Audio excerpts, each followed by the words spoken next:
দর্শক আমন্ত্রণ রাতের বাংলাদেশের আয়োজনে শুরুতেই জানাচ্ছি শিরোনামগুলো।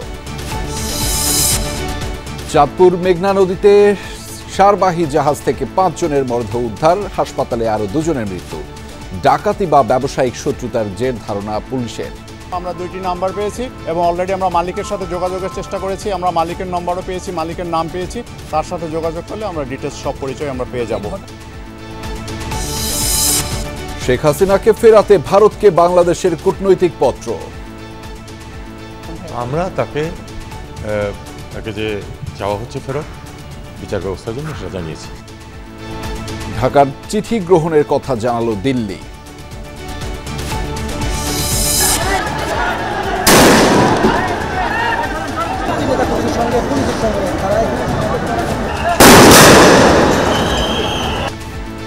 ছাত্র জনতার আন্দোলনে গুলিবিদ্ধ হয়ে চিকিৎসাধীন অবস্থায় মারা যাওয়া আরাফাতের দাফন। তথ্য উপদেষ্টা নাহিদ ইসলাম বললেন, শেখ হাসিনার বিচার হবেই।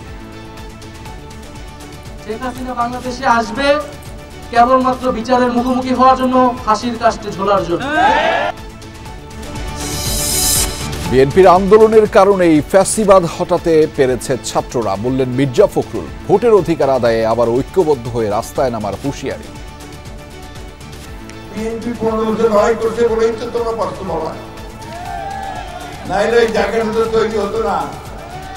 15টা বছর এই অত্যাচার নির্যাতন সহ্য করে আমরা কাগজটা তৈরি করেছি। কুমিল্লায় হেনস্থার জন্য জামায়াতকে দায়ী করলেন মুক্তিযোদ্ধা। শাস্তির দাবিতে উপজেলা মুক্তিযোদ্ধা কমান্ড কাউন্সিলের কর্মসূচি, ব্যবস্থা নিতে নির্দেশ স্বরাষ্ট্র উপদেষ্টার।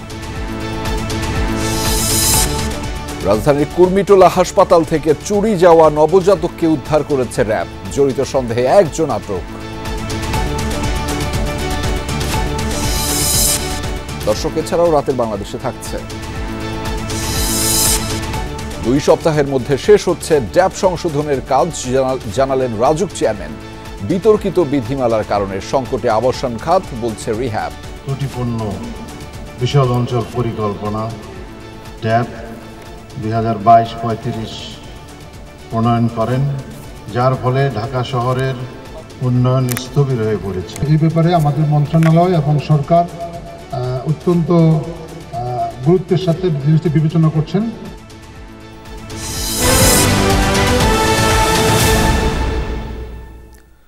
দর্শক, এতক্ষণ শিরোনাম দেখছিলেন, আপনাদের সাথে আছি আমি আহমেদ রেজা।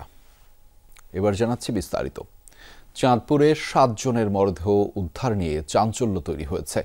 মেঘনা নদীতে সার বোঝাই জাহাজ থেকে 5 জনের মরদেহ উদ্ধার করেছে পুলিশ। গুরুতর আহত 3 জনকে হাসপাতালে নেওয়া হলে 2 জনকে মৃত ঘোষণা করেন চিকিৎসক। প্রাথমিকভাবে পুলিশের ধারণা, ডাকাতি বা ব্যবসায়িক শত্রুতার জেরেই এই হত্যাকাণ্ড। এরই মধ্যে মিলেছে নিহত 6 জনের পরিচয়। এই ঘটনায় তদন্ত কমিটি গঠন করেছে শিল্প মন্ত্রণালয়। চাঁদপুরের মেঘনা নদীর মাঝিরচর এলাকা 999-এ ফোন পেয়ে ঘটনাস্থলে যায় পুলিশ। নদীতে নোঙর করা ইউরিয়া সার বোঝাই MV আল বাখেরা জাহাজ থেকে উদ্ধার করা হয় 5 জনের মরদেহ। গুরুতর আহত 3 জনকে হাসপাতালে নেওয়া হলে আরও 2 জনকে মৃত ঘোষণা করে চিকিৎসক। আমাদের চোখের সামনে এই যে এরকম একটা বৈদ্যুতিক বোর্ডের ভিতরে নিয়ে হাসপাতালের দিকে নিয়ে গেছে। ডাকাতরা ধরে নিয়ে এসে এদিকে চাপায়া দিছে, চড়ার দিকে উঠা দিছে জাহাজটা। চট্টগ্রাম থেকে সিরাজগঞ্জে যাচ্ছিল MV আল বাখেরা। পুলিশের প্রাথমিক ধারণা, চাঁদপুরের নৌসীমানায় প্রবেশের পর জাহাজে হামলা চালায় ডাকাত দল। ধারালো অস্ত্র দিয়ে আঘাত করে জাহাজে থাকা নাবিক শ্রমিকদের। ভিন্ন ভিন্ন কক্ষ থেকে উদ্ধার করা হয়েছে মরদেহগুলো। ঘটনাস্থল থেকে 2টি মোবাইল ফোন উদ্ধার করে পুলিশ। কোনো পরিচয় পাইনি, তবে আমরা চেষ্টা করছি এবং আমরা 2টি নাম্বার পেয়েছি এবং অলরেডি আমরা মালিকের সাথে যোগাযোগের চেষ্টা করেছি। আমরা মালিকের নম্বরও পেয়েছি, মালিকের নাম পেয়েছি। তার সাথে যোগাযোগ করলে আমরা ডিটেলস সব পরিচয় আমরা পেয়ে যাব।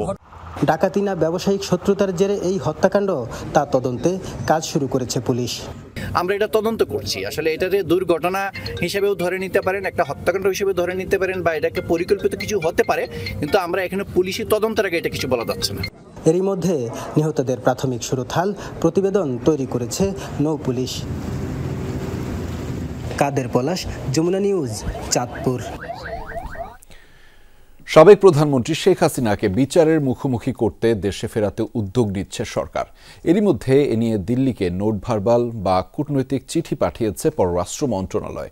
পররাষ্ট্র উপদেষ্টা মোহাম্মদ তৌহিদ হোসেন ভারত সরকারের সাথে এ নিয়ে আনুষ্ঠানিক যোগাযোগের বিষয়টি নিশ্চিত করেছেন। এদিকে শেখ হাসিনাকে ফেরত চেয়ে ঢাকার দেয়া কূটনৈতিক পত্র গ্রহণ করেছে দিল্লি। বিষয়টি নিশ্চিত করেছেন ভারতের পররাষ্ট্র মন্ত্রণালয়ের মুখপাত্র।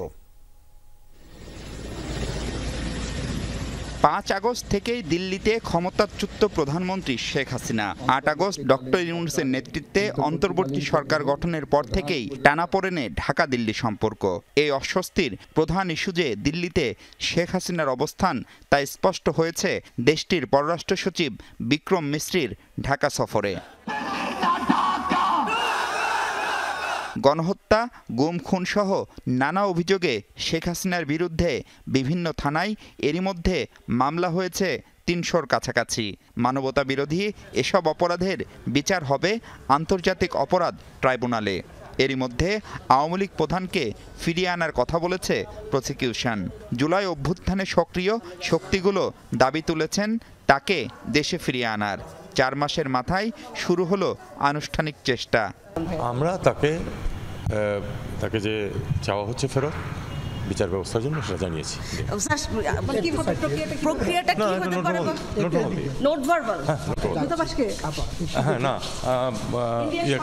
ভারত সরকারকে এর আগে এ নিয়ে কয়েক দফা বৈঠক করেছে আইন, স্বরাষ্ট্র ও পররাষ্ট্র মন্ত্রণালয়। স্বরাষ্ট্র উপদেষ্টা জানান আওয়ামী লীগ প্রধানকে ফেরাতে কাজ শুরু করেছে সরকার। পাঠিয়ে দিয়েছে পররাষ্ট্র মন্ত্রণালয়ে, আমাদের চিঠি অলরেডি চলে গেছে ওনার এক্সট্রাডিশন করার জন্য। এটা প্রক্রিয়াধীন আছে।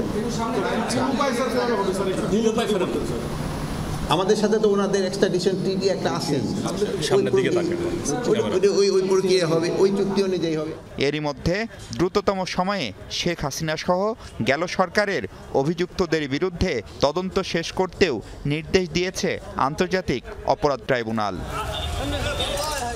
মাহফুজ মিশু, যমুনা নিউজ, ঢাকা। রূপপুর সহ 9 প্রকল্পে শেখ হাসিনা পরিবারের 80,000 কোটি টাকা দুর্নীতি তদন্ত করছে দুদক। 5 সদস্যের একটি বিশেষ দল এই তদন্ত পরিচালনা করছে। দুর্নীতি দমন কমিশনের প্রাথমিক তদন্তে উঠে এসেছে শেখ হাসিনা, সজীব ওয়াজেদ জয়, তার ছোট বোন শেখ রেহানা এবং রেহানার মেয়ে টিউলিপ সিদ্দিকীর বিরুদ্ধে আরও নানা অভিযোগ। রূপপুর পারমাণবিক বিদ্যুৎ প্রকল্পে দুর্নীতির অভিযোগে বলা হয়েছে সাবেক প্রধানমন্ত্রী শেখ হাসিনা, তার ছেলে সজীব ওয়াজেদ জয় এবং শেখ রেহানার মেয়ে টিউলিপ সিদ্দিক মিলে অতিরিক্ত খরচ দেখিয়ে প্রকল্প থেকে প্রায় 12.65 বিলিয়ন মার্কিন ডলারের মধ্যে 5 বিলিয়ন আত্মসাৎ করেছেন। সে অর্থ মালয়েশিয়ায় বিভিন্ন অফশোর ব্যাংক অ্যাকাউন্টের মাধ্যমে পাচার করেছেন তারা। টিউলিপ সিদ্দিকের চাচা তারিক আহমেদ সিদ্দিক ছিলেন প্রধানমন্ত্রী শেখ হাসিনার নিরাপত্তা উপদেষ্টা। তার স্ত্রী ও মেয়ে প্রচ্ছায়া লিমিটেড নামে একটি ভুয়া কোম্পানির অংশীদার। দুদকের বিবৃতিতে বলা হয় এই কোম্পানি এবং আরেকটি বিতর্কিত কোম্পানি ডেস্টিনি গ্রুপের মাধ্যমে প্রায় 900 মিলিয়ন ডলার বিভিন্ন দেশে, বিশেষ করে যুক্তরাজ্যে পাচার করা হয়। এই অর্থ দিয়ে যুক্তরাজ্যে Jumana investment and property limited নামে কোম্পানি খোলা হয়। রাশিয়ার কাছ থেকে 400 কোটি পাউন্ড ঘুষ নেওয়ার অভিযোগে যুক্তরাজ্যে জিজ্ঞাসাবাদ করা হয়েছে লেবার পার্টির মন্ত্রী টিউলিপ সিদ্দিককে। রোববার রাতে লন্ডনে টিউলিপের কার্যালয়ে যান ব্রিটিশ মন্ত্রিসভার ন্যায় ও নৈতিকতা বিষয়ক বিভাগের সদস্যরা। 2014 সালে যুক্তরাষ্ট্র বনাম রিজভী আহমেদ মামলায় সজীব ওয়াজেদ জয়ের নাম প্রথমবার অর্থ পাচারে সন্দেহভাজন হিসেবে উঠে আসে। পরে মার্কিন গোয়েন্দা সংস্থার তদন্তে জয়ের জড়িত থাকার প্রমাণ পাওয়া যায়। তদন্তে উঠে এসেছে হংকং ও কেইম্যান আইল্যান্ডসের বিভিন্ন অফশোর অ্যাকাউন্ট থেকে যুক্তরাষ্ট্রের ওয়াশিংটন ও নিউ ইয়র্ক এবং যুক্তরাজ্যের লন্ডনে অর্থ স্থানান্তরিত করা হয়।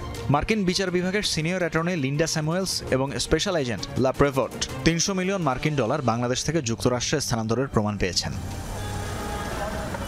দুদকের বিশেষ তদন্ত দল নির্বাচন কমিশন এবং পাসপোর্ট বিভাগ থেকে প্রাথমিকভাবে তাদের পরিচয় সংক্রান্ত নথি সংগ্রহ করেছে।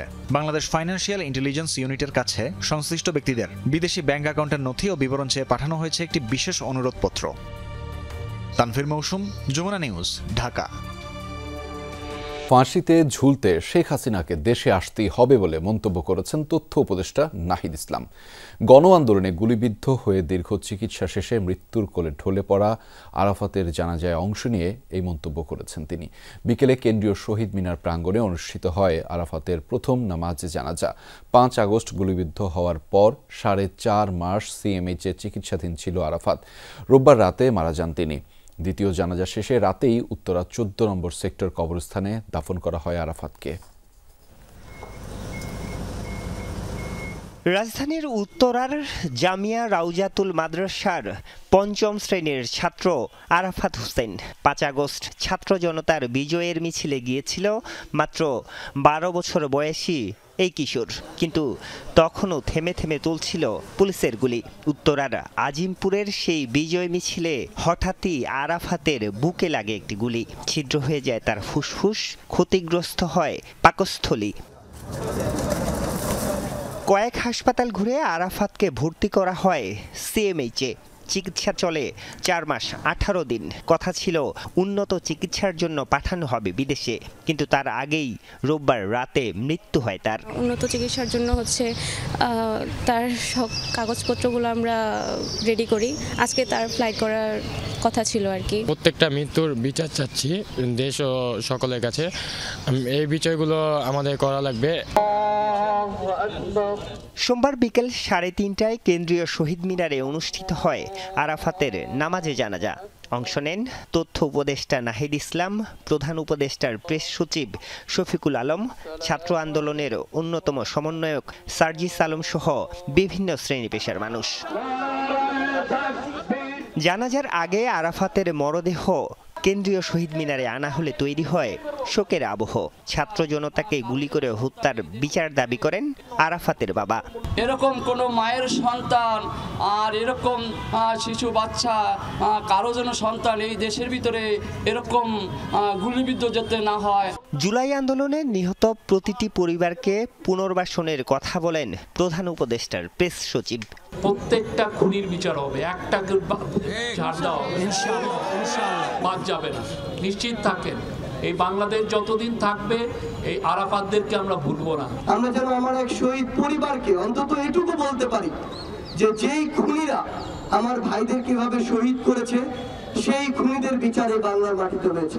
শহীদ আরাফাত আমাদের কাছ থেকে চলে গেছে, কিন্তু শহীদ আরাফাত আমাদেরকে স্বাধীনতা দিয়ে গেছে। এখনো মৃত্যুর মিছিল শেষ হয়নি, এর মধ্যেই চলছে ষড়যন্ত্র। ভারতে বসে যারা এই ষড়যন্ত্র করছে তাদের বিচারের মুখোমুখি হতে মানসিক প্রস্তুতি নেয়ার কথা বলেন তথ্য উপদেষ্টা। ভাবছে যে বাংলাদেশকে তারা বাইরে থেকে অস্থিতিশীল করবে, তাদেরকে বলবো যে বিচারের সম্মুখীন হওয়ার জন্য মানসিকভাবে প্রস্তুতি নিন। শেখ হাসিনা বাংলাদেশে আসবে কেবলমাত্র বিচারের মুখোমুখি হওয়ার জন্য, ফাঁসির কাস্টে ঝোলার জন্য। জানাজা শেষে জুলাই হত্যাকাণ্ডের বিচার দাবিতে শহীদ মিনার থেকে শিক্ষার্থীদের একটি বিক্ষোভ মিছিল রাজু ভাস্কর্যে এসে শেষ হয়। আরিফুর রহমান সবুজ, যমুনা নিউজ, ঢাকা।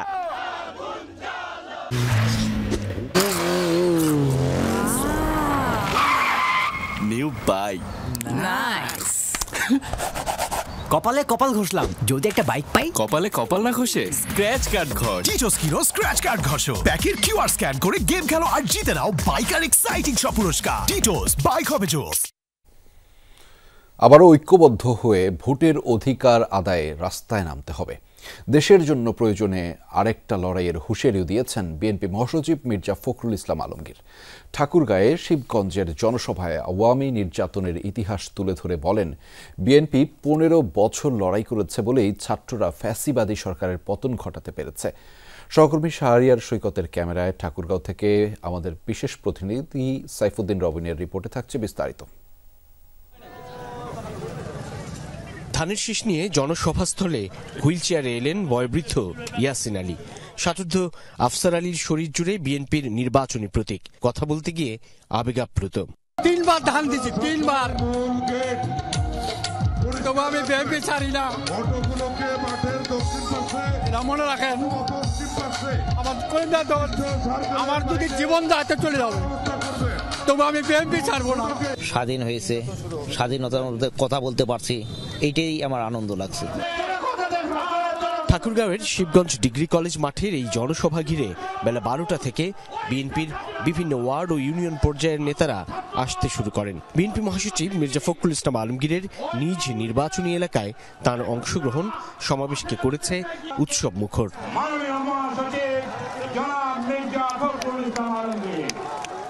বক্তব্যে মির্জা ফখরুল প্রান্তিক উপস্থিতির মাঝে তুলে ধরেন বিগত দিনে আওয়ামী সরকারের অত্যাচার নির্যাতনের বিপরীতে বিএনপির ধারাবাহিক আন্দোলনের কথা বলেন। সেই আন্দোলনে ভর করেই সাহস দেখিয়ে ফ্যাসিবাদের পতন ঘটিয়েছে ছাত্র জনতা। এমনি এমনি শেখ হাসিনা পালায় যায় নাই, এত পাপ করছে, এত অন্যায় করছে যে তার পালানো ছাড়া কোনো পথ ছিল না। আরে বিএনপি 15 বছর লড়াই করছে বলেই তো তোমরা পারছো বাবা, নাইলে এই জায়গাটা তো তৈরি হতো না। 15টা বছর এই অত্যাচার নির্যাতন সহ্য করে আমরা একটা অবস্থা তৈরি করেছি, সেইখানে অবশ্যই তোমাদেরকে আমি সাবাসী দেই, বাবা দেই, কৃতজ্ঞতা জানাই।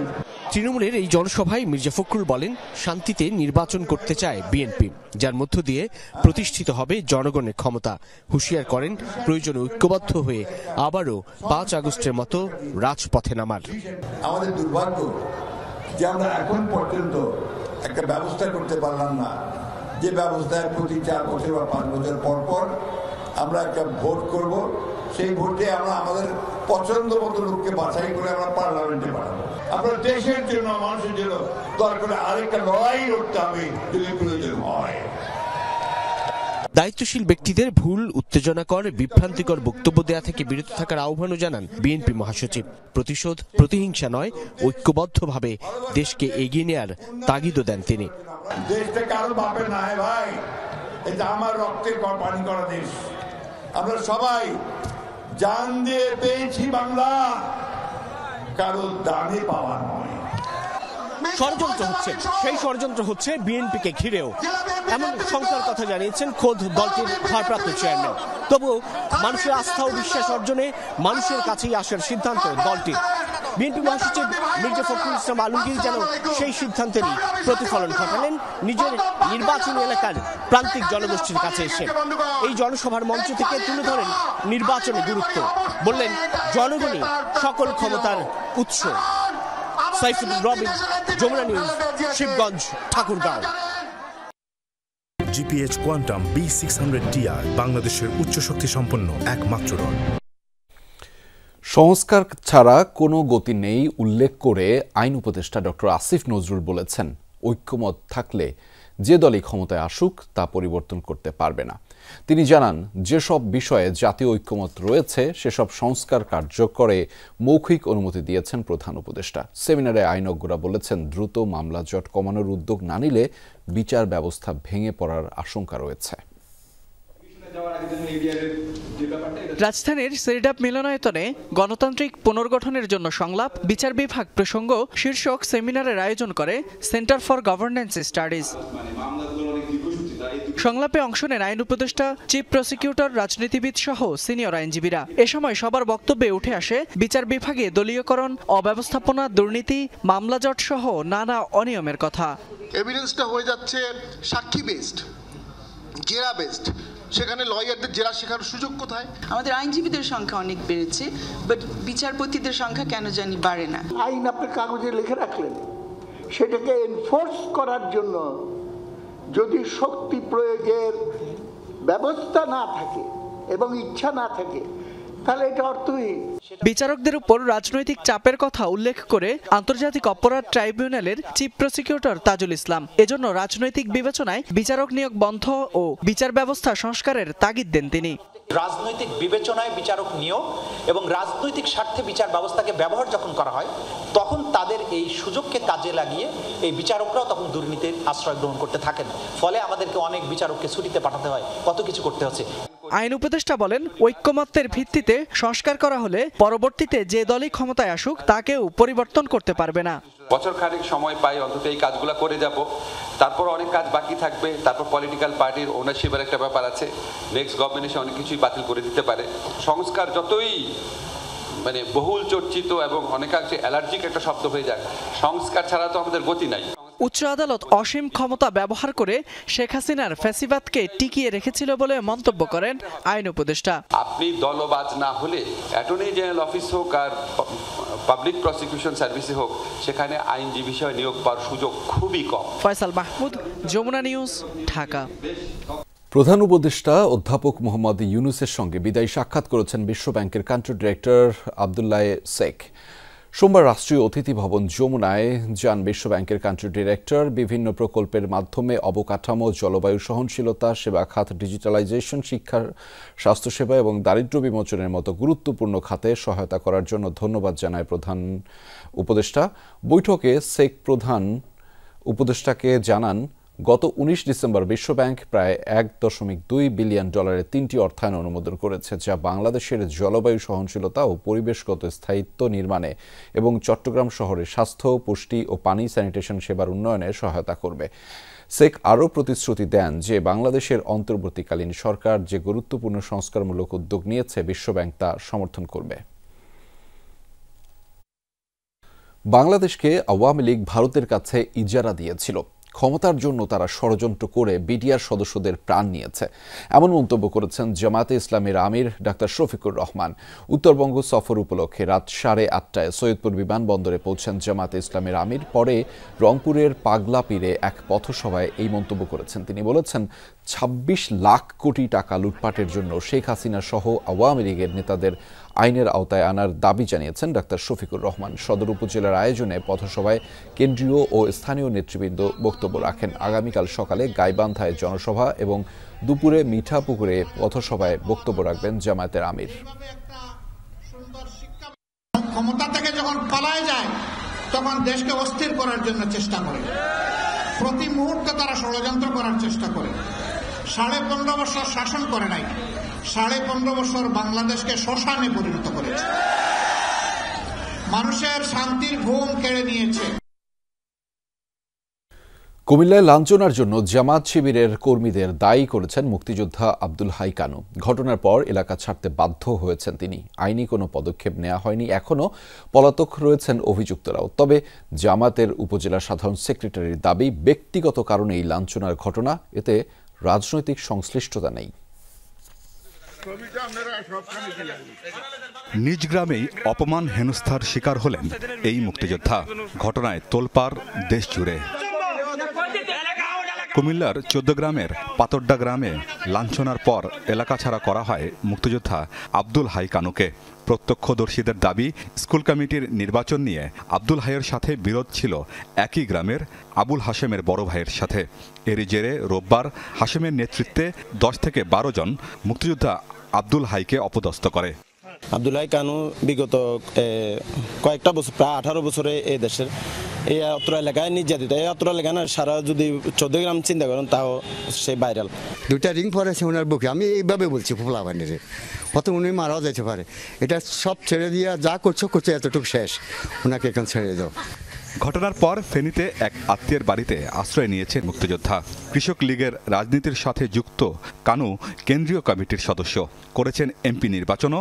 নিজ দল আওয়ামী লীগের সাবেক এমপির নির্যাতনের পর হত্যাসহ 9 মামলায় আসামি হয়ে ঘর ছাড়া হন 10 বছর আগে। বছরখানেক হলো গ্রামে ফেরেন তিনি। তখন থেকেই কাটত ঘরবন্দি দিন। গতকাল দুপুরে বাজারে যাওয়ার সময় লাঞ্ছনার শিকার হতে হয় তাকে। জামাত শিবিরের ক্যাডার মোহাম্মদ আবুল হাশেম মজুমদার, ফজলুর রহমান এবং আরো 2 জন আছে, তাদের সাথে 10-15 জন। আমি যে দেশের জন্য এক সাগর রাষ্ট্র রক্ত গেছে সেই বাংলাদেশে আছি, না পাকিস্তানে সে বর্বর বাহিনীর পাকিস্তানে আছি। বীর মুক্তিযোদ্ধাকে অপমানের ঘটনায় ক্ষুব্ধ সহযোদ্ধারা। তাদের অভিযোগ, লাঞ্ছনায় নেতৃত্ব দেওয়া আবুল হাশেম সহ অন্যরা জামায়াতের রাজনীতির সাথে জড়িত।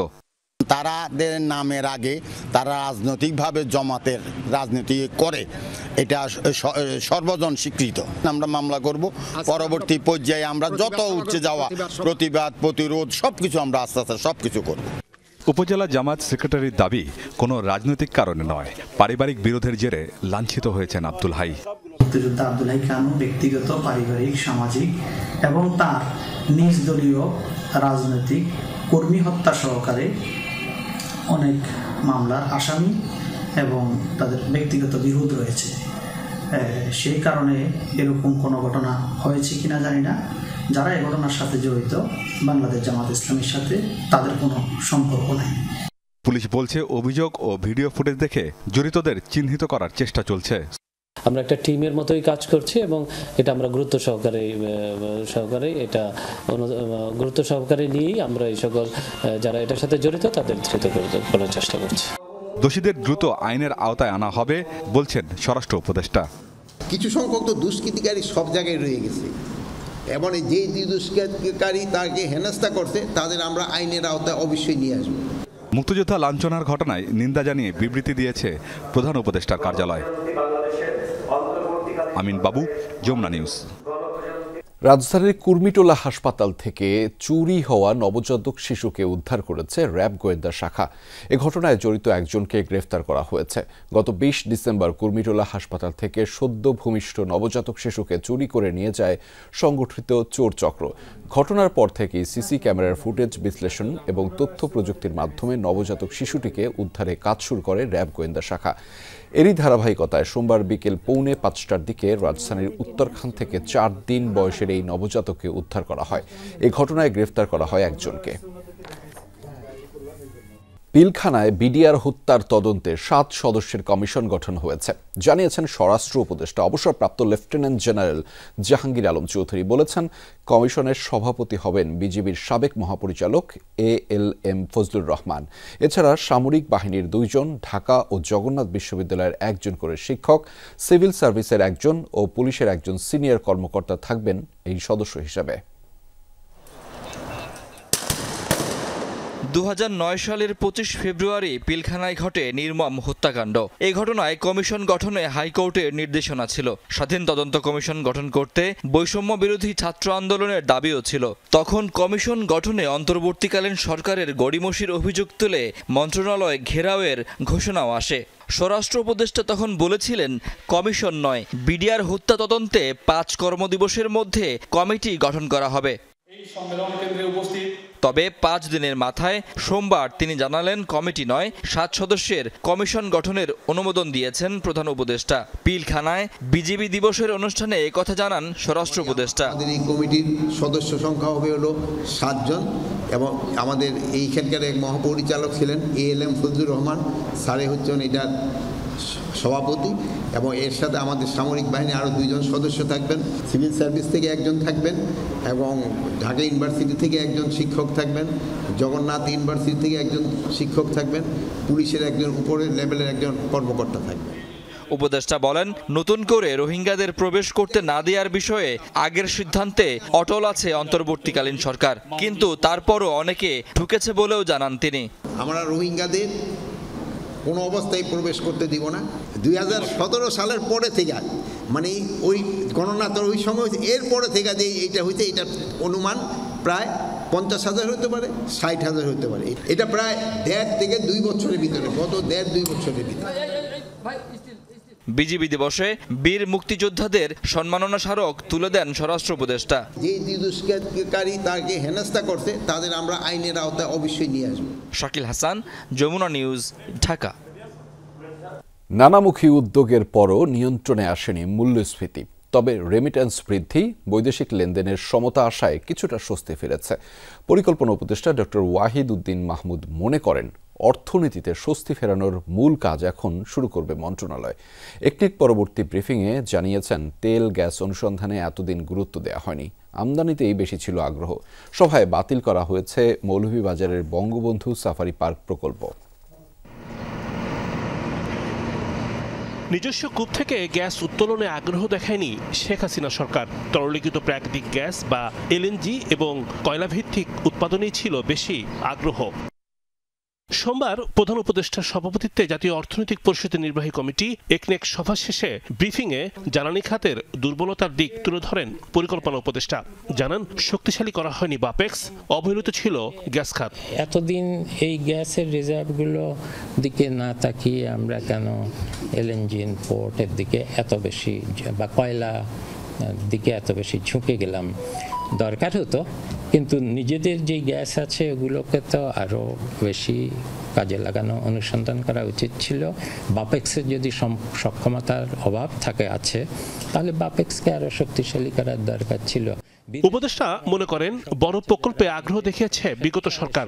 জানান রেমিটেন্স বৃদ্ধি এবং বৈদেশিক লেনদেনে সমতা এসেছে, তবে মূল্যস্ফীতি নিয়ন্ত্রণে আসেনি স্বস্তি। মূল্যস্ফীতি কমিয়ে এনে সামগ্রিক স্থিতিশীলতা, অর্থনীতির স্থিতিশীলতা বজায় রাখা, আমাদের রেমিটেন্স বাড়ছে, খুব ভালো খবর সেটা। আমাদের বৈদেশিক লেনদেনের ভারসাম্য ফিরে এসেছে। মৌলভীবাজারে বঙ্গবন্ধু সাফারি পার্ক নির্মাণ প্রকল্প বাতিল করেছে একনেক। পর্যায়ক্রমে বাতিল হবে বিগত সরকারের অপ্রয়োজনীয় সব প্রকল্প। এটাকে বাদ দেওয়া খুব সোজা, কারণ এই অঞ্চলটা হলো জীববৈচিত্র্যের সংরক্ষিত এলাকা। সমীক্ষা করে দেখা গেছে যে এই জীববৈচিত্র্য, বিশেষ করে হাতিদের চলাফেরা এবং অন্যান্য যেই জীবজন্তু আছে যত প্রজাতির, এগুলোর ভীষণ ক্ষতি হবে। সভায় 1974 কোটি টাকা ব্যয়ে অনুমোদন দেয়া হয় 10 প্রকল্প। ফেব্রুয়ারিতে একটা সংশোধিত বাজেট দেওয়া যায়, তাতে করে সবারই লাভ হবে। রিমন রহমান, যমুনা নিউজ, ঢাকা। কৌশলে জলবায়ু অর্থায়নের নামেও অনুন্নত দেশগুলোকে ঋণের ফাঁদে জড়িয়ে ফেলছে উন্নত দেশগুলো।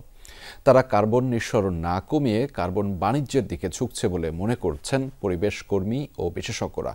সোমবার গ্লোবাল ক্লাইমেট মিডিয়া নেটওয়ার্ক আয়োজিত পোস্ট কপ নিয়ে আলোচনায় বক্তারা বলেন, জলবায়ু পরিবর্তনের প্রভাবে ক্ষতিগ্রস্ত দেশগুলো অনুদান চায়, কিন্তু কৌশলে তারা ক্ষতিগ্রস্ত দেশগুলোকে ঋণের জালে ফেলছে। দেয়া হচ্ছে না লস অ্যান্ড ড্যামেজের অর্থও। পরিবেশ কর্মীরা বলছেন, দেশের ভেতরে সংকট মোকাবেলায় নিজেদের দক্ষতা বাড়াতে হবে। পাশাপাশি দাবি আদায়ে আন্তর্জাতিক সম্মেলনগুলোতেও তদবির চালিয়ে যেতে হবে। COP29 শেষ হলেও জলবায়ু প্রভাবের ক্ষতি মোকাবেলায় অনুন্নত দেশগুলোর দাবি করা $1 ট্রিলিয়ন দেওয়ার কোনো রূপরেখা হয়নি। সবাইকে নিয়ে গভর্নমেন্টের একটা স্ট্র্যাটেজি করার সময় এসছে যে কোথায় কোথায় পয়সা আছে আইডেন্টিফাই করতে হবে। ন্যাচারাল রিসোর্স স্টকটা জানতে পারি, সেইটার ভিতরে আমরা যদি কোনো টাকা নিতেও হয়, আমরা একটা পজিশন নেব যে হয় তুমি এই ন্যাচারাল রেস্টোরেশনের টাকা দেবো, নাহলে আমি কার্বন ট্যাক্সিং এ যাব। COP29 এর বড় সাকসেস আর্টিকেল 6 মন্ত্রণালয় থেকে এটা নিয়ে কাজ শুরু করেছে খুব সিরিয়াসলি। আমরাও এটা থেকে সহযোগী হিসেবে আছি। আগামী 2 সপ্তাহের মধ্যে শেষ হচ্ছে শেখ হাসিনার আমলে তৈরি করা ত্রুটিপূর্ণ ডিটেল এরিয়া প্ল্যান ড্যাপ সংশোধনের কাজ। সহজ করা হবে ইমারত নির্মাণ বিধিমালাও। বিকেলে রিহাব ফেয়ারের উদ্বোধনী অনুষ্ঠানে এসব তথ্য জানিয়েছেন রাজুক চেয়ারম্যান। এদিকে রিহাব বলছে, বিতর্কিত বিধিমালার কারণে আবাসন খাত সংকটে পড়েছে।